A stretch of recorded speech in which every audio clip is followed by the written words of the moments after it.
Assalamualaikum warahmatullahi wabarakatuh. Perkenalkan, nama saya Selindawati. Saya Mirna Sukoyati. Kami dari Fakultas Keguruan dan Ilmu Pendidikan dengan Prodi Pendidikan Guru Sekolah Dasar Universitas Juanda Bogor. Tujuan kami membuat video ini adalah untuk memenuhi salah satu tugas dari mata kuliah Perspektif Pendidikan Sekolah Dasar dengan materi Evaluasi Pembelajaran Sekolah Dasar.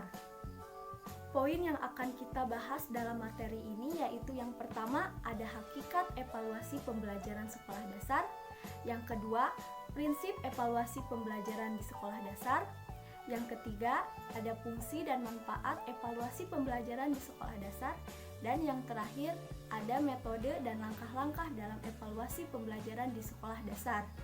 Baik, langsung saja kita ke pembahasan materinya, yaitu hakikat evaluasi pembelajaran di sekolah dasar dan prinsip evaluasi pembelajaran di sekolah dasar yang akan dijelaskan oleh Mirna Sukoyati.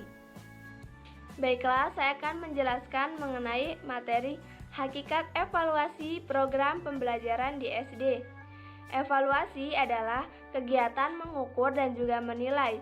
Mengukur lebih bersifat kuantitatif, sedangkan menilai lebih bersifat kualitatif. Pengukuran tidak hanya terbatas pada kuantitas fisik, tetapi juga dapat diperluas untuk mengukur hampir semua benda yang bisa dibayangkan, seperti tingkat ketidakpastian atau kepercayaan konsumen. Pengukuran adalah proses pemberian angka-angka kepada unit analisis untuk mempresentasikan atribut-atribut konsep. Penilaian atau asesmen adalah penerapan berbagai cara dan penggunaan beragam alat untuk memperoleh informasi tentang sejauh mana hasil belajar peserta didik atau ketercapaian kompetensi pada peserta didik. Penilaian menjawab pertanyaan tentang sebaik apa hasil atau prestasi belajar seorang peserta didik. Pengukuran dan penilaian digunakan untuk menentukan keberhasilan aktivitas pendidikan, dalam hal ini merupakan program perbaikan. Pengukuran menyangkut penentuan jumlah yang diharapkan dalam proses belajar mengajar, sedangkan penilaian berkenaan dengan penentuan harga terhadap perubahan-perubahan atau hasil-hasil yang dicapai. Evaluasi dan penilaian mempunyai persamaan dan juga perbedaan. Persamaannya adalah keduanya mempunyai pengertian yaitu menilai atau menentukan sesuatu, dan adapun perbedaannya terletak pada konteks penggunaannya. Penilaian digunakan dalam konteks yang lebih sempit dan biasanya dilaksanakan secara internal.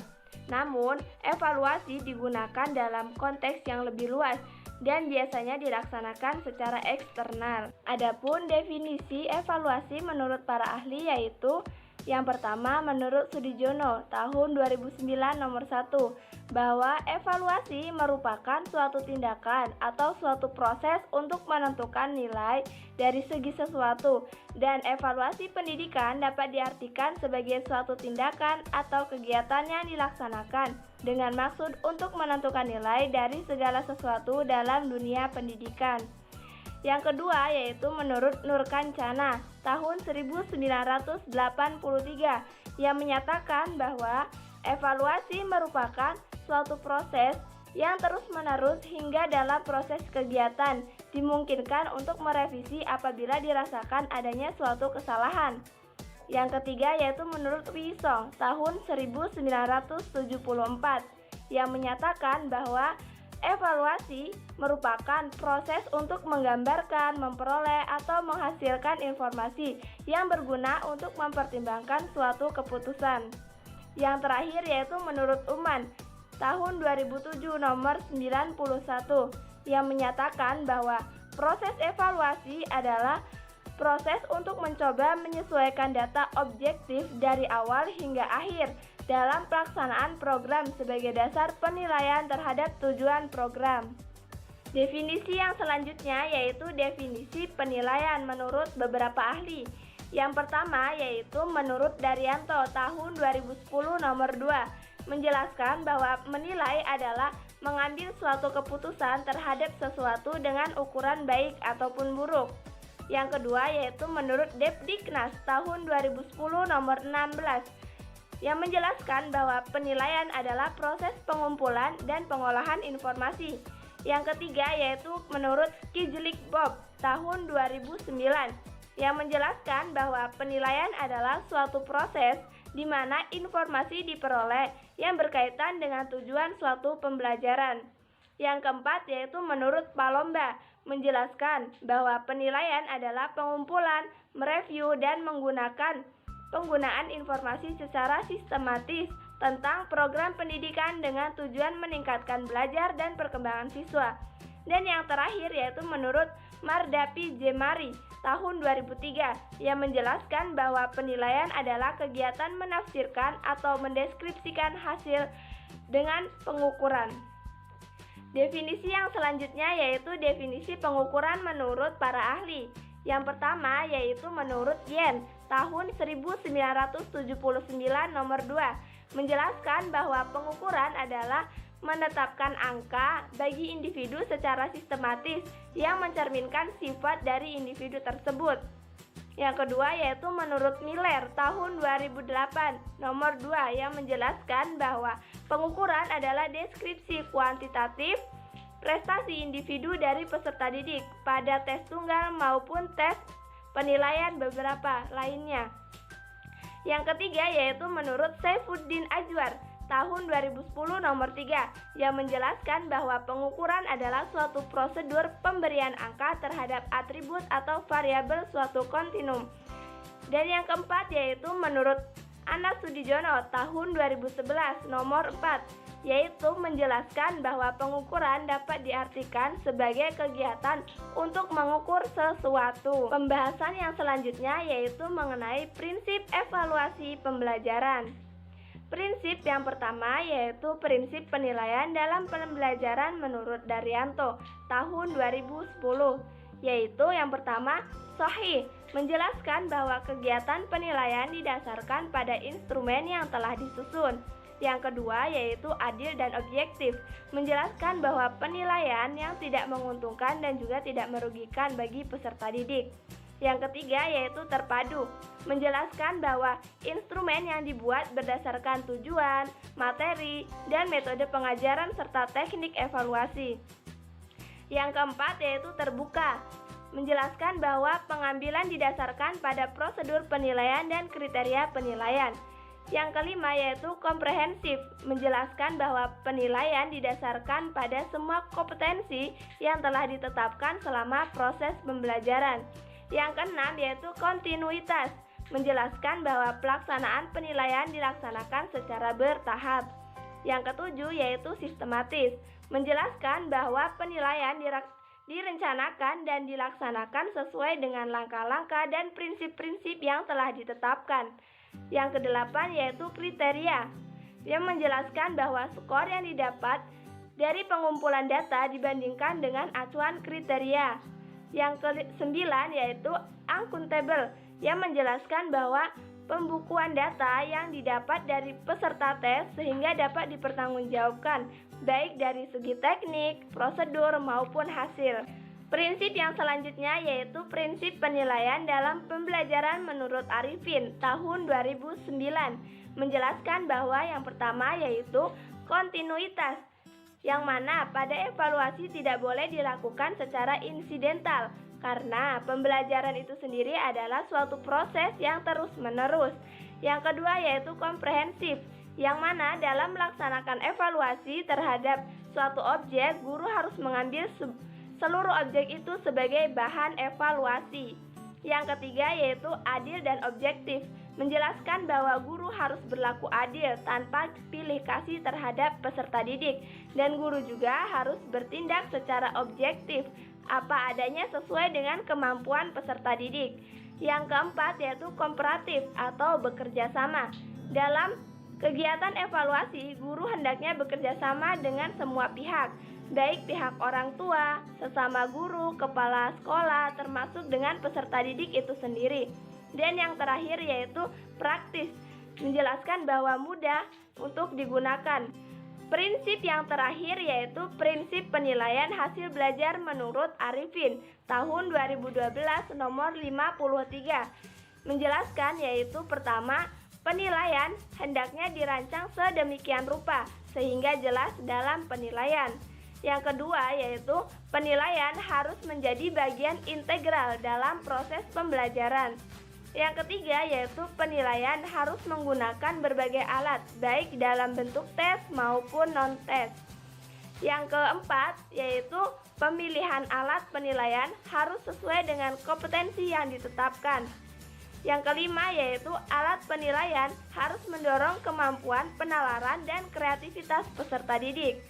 Yang keenam yaitu objek penilaian harus mencakup aspek pengetahuan, keterampilan, sikap, dan juga nilai-nilai.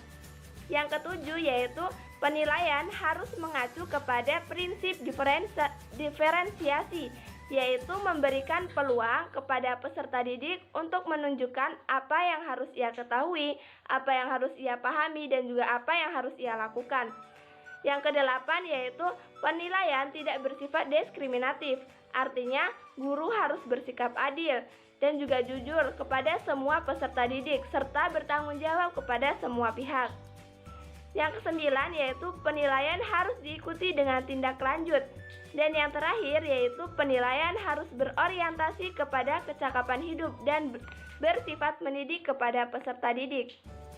Baik, selanjutnya ada penjelasan mengenai pembahasan fungsi dan manfaat evaluasi pembelajaran di sekolah dasar dan metode serta langkah-langkah dalam evaluasi pembelajaran di sekolah dasar yang akan dijelaskan oleh saya sendiri. Nah, teman-teman, apa saja sih fungsi dan manfaat evaluasi pembelajaran di sekolah dasar?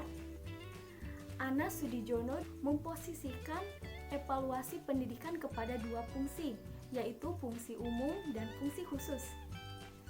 Fungsi umum yaitu evaluasi sebagai suatu tindakan atau proses yang memiliki 3 macam fungsi pokok, yaitu yang pertama mengukur kemajuan, yang kedua penunjang penyusunan rencana, yang ketiga memperbaiki atau melakukan penyempurnaan kembali.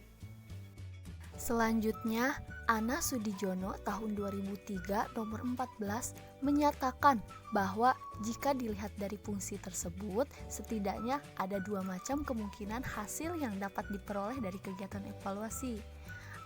Yang pertama, hasil evaluasi yang diperoleh dari kegiatan evaluasi itu ternyata dapat menggembirakan, sehingga dapat memberikan rasa lega bagi evaluator sebab tujuan yang telah ditentukan dapat dicapai sesuai dengan yang direncanakan. Yang kedua, hasil evaluasi itu ternyata tidak menggembirakan atau bahkan mengkhawatirkan dengan alasan bahwa berdasarkan hasil evaluasi ternyata dapat banyak dijumpai adanya penyimpangan, hambatan, atau kendala sehingga mengharuskan evaluator untuk bersikap waspada. Yang kedua, fungsi khusus. Fungsi evaluasi dalam dunia pendidikan dapat dilihat dari 3 segi. Nah, apa aja sih? Yang pertama, segi psikologis. Apabila dilihat dari segi psikologis, kegiatan evaluasi dalam dunia pendidikan di sekolah dapat disoroti dari 2 sisi, yaitu sisi peserta didik dan dari sisi pendidik. Yang kedua, segi didaktik.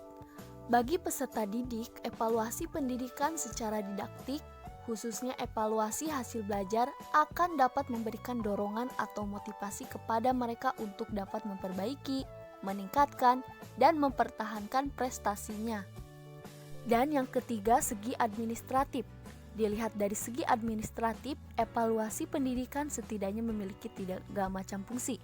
Yang pertama memberikan laporan, yang kedua memberikan bahan-bahan keterangan atau data, dan yang ketiga memberikan gambaran.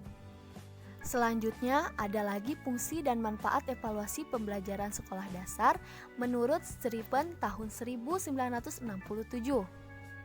Fungsi evaluasi diantaranya yaitu yang pertama fungsi formatif. Fungsi formatif dilaksanakan apabila hasil yang diperoleh dari kegiatan evaluasi diarahkan untuk memperbaiki bagian tertentu atau sebagian besar kurikulum yang sedang dikembangkan. Yang kedua, fungsi sumatif. Fungsi sumatif dihubungkan dengan penyimpulan mengenai kebaikan dari sistem secara keseluruhan. Dan fungsi ini baru dapat dilaksanakan apabila pengembangan kurikulum telah dianggap selesai. Yang ketiga, diagnostik, yaitu dapat mengetahui latar belakang peserta didik dari psikologis, fisik, dan lingkungannya yang mengalami kesulitan belajar. Dan yang keempat, seleksi dan penempatan, yaitu hasil evaluasi dapat dijadikan dasar untuk menyeleksi dan menempatkan peserta didik sesuai dengan minat dan kemampuannya. Kemudian, fungsi dan manfaat evaluasi pembelajaran menurut Arifin tahun 2009. Fungsi evaluasi pembelajaran diantaranya yang pertama, sebagai upaya perbaikan dan pengembangan sistem pembelajaran. Sebagaimana diketahui bahwa pembelajaran sebagai suatu sistem memiliki sebagai komponen seperti tujuan, materi, metode, media, sumber belajar, lingkungan, guru, dan peserta. Dengan demikian, perbaikan dan pengembangan pembelajaran bukan hanya terhadap proses dan hasil belajar. Yang kedua, sebagai dasar akreditasi lembaga pendidikan. Yang ketiga, secara psikologis, peserta didik butuh untuk mengetahui sejauh mana kegiatan yang telah dilakukan sesuai dengan tujuan yang hendak dicapai. Peserta didik adalah manusia yang belum dewasa. Mereka masih mempunyai sikap dan moral yang heteronom, membutuhkan pendapat orang-orang dewasa seperti orang tua dan guru sebagai pedoman baginya untuk mengadakan orientasi pada situasi tertentu. Secara sosiologis, evaluasi berfungsi untuk mengetahui apakah peserta didik sudah cukup dan mampu untuk terjun ke masyarakat. Mampu dalam arti peserta didik adalah mampu berkomunikasi dan beradaptasi terhadap seluruh lapisan masyarakat dengan segala karakteristiknya. Yang kelima, secara dikdatis, metodis. Evaluasi berfungsi untuk membantu guru dalam menempatkan peserta didik pada kelompok tertentu sesuai dengan kemampuan dan kecakapannya masing-masing, serta membantu guru dalam usaha memperbaiki proses pembelajaran. Yang keenam, evaluasi berfungsi untuk mengetahui kedudukan peserta didik dalam kelompok. Apakah dia termasuk anak yang pandai, sedang, atau kurang pandai. 7. Evaluasi berfungsi untuk mengetahui taraf kesiapan peserta didik dalam menempuh program pendidikannya. Jika peserta didik sudah dianggap siap, baik fisik maupun non-fisik, maka program pendidikan dapat dilaksanakan. Kedelapan, evaluasi berfungsi membantu guru dalam memberikan bimbingan dan seleksi, baik dalam menentukan jenis pendidikan, jurusan, maupun kenaikan kelas. 9. Secara administratif, evaluasi berfungsi untuk memberikan laporan tentang kemajuan peserta didik kepada orang tua, pejabat pemerintah yang berwenang, kepala sekolah, guru-guru, dan peserta didik itu sendiri. Dan yang terakhir, hasil evaluasi dapat memberikan gambaran secara umum tentang semua hasil usaha yang dilakukan oleh institusi pendidikan. Dengan demikian, fungsi dari evaluasi pembelajaran di sekolah adalah untuk mengetahui kemampuan peserta didik setelah mendapatkan pembelajaran atau interaksi pendidik dengan peserta didik.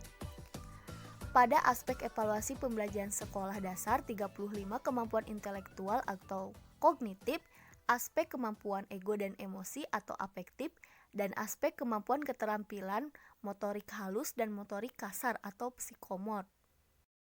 Nah, yang terakhir nih teman-teman, ada metode dan langkah-langkah dalam evaluasi pembelajaran di sekolah dasar. Metode-metode yang dapat digunakan untuk mengevaluasi supervisi pendidikan adalah: yang pertama, catatan anekdot. Catatan anekdot adalah catatan tentang kejadian yang berkaitan dengan masalah yang sedang mengalami pusat perhatian pengamat, terutama catatan tentang tingkah laku individu yang bersifat khas dan menarik perhatian guru BK atau bimbingan konseling. Yang kedua, catatan pertumbuhan. Catatan pertumbuhan ini berkaitan dengan perkembangan pada peserta didik. Yang ketiga, buku evaluasi pembelajaran daftar cek. Buku evaluasi pembelajaran daftar cek adalah suatu daftar yang berisi subjek dan aspek-aspek yang akan diamati, kemudian memberikan tanda checklist pada tiap-tiap aspek yang sesuai dengan penilaiannya. Yang keempat, inventory. Inventory dalam evaluasi pembelajaran adalah suatu sistem alat untuk mengungkap, menaksir, atau mengidentifikasi keadaan pribadi siswa, serta menilai ada atau tidaknya tingkah laku dan sikap tertentu yang harus diselesaikan. Dan yang kelima, interview. Interview dalam evaluasi pembelajaran ini adalah kegiatan yang dimaksud untuk mewawancara dengan cara menghimpun bahan-bahan keterangan yang dilaksanakan dengan melakukan tanya jawab secara lisan. Jadi semuanya ini dapat digunakan untuk mengukur aspek-aspek fisik, sosial, emosional, status, dan pertumbuhan mental. Lalu, apa saja sih langkah-langkah dalam evaluasi pembelajaran? Yang pertama, menentukan tujuan penilaian.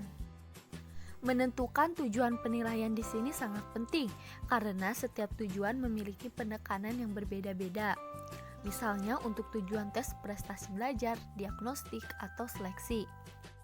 Contoh untuk tujuan prestasi belajar dapat dikaitkan dengan lingkup materi atau kompetensi yang ditanyakan dan dapat diukur disesuaikan seperti untuk kuis atau menanyakan materi yang lalu, pertanyaan lisan di kelas, ulangan harian, tugas individu atau kelompok, ulangan semester, dan ulangan kenaikan kelas serta ujian praktik.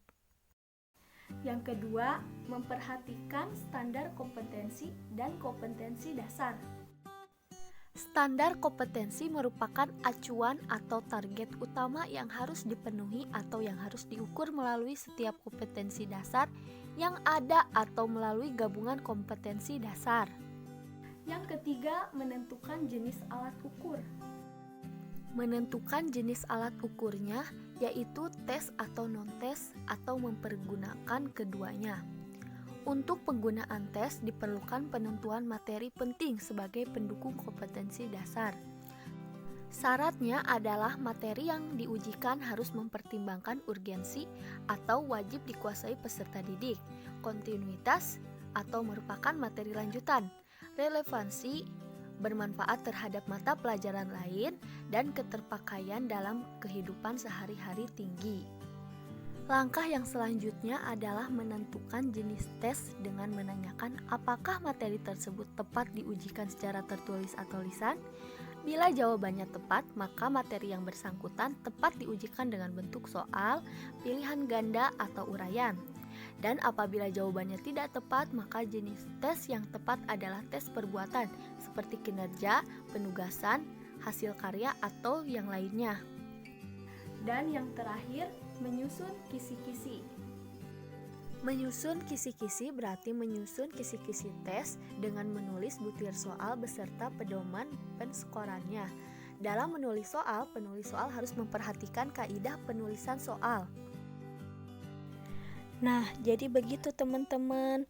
Pembahasan tentang materi kita kali ini yaitu mengenai evaluasi pembelajaran di sekolah dasar. Mungkin hanya itu yang dapat kami sampaikan dan jelaskan. Mohon maaf apabila ada perkataan kami yang salah, kurang lebihnya mohon maaf. Wassalamualaikum warahmatullahi wabarakatuh.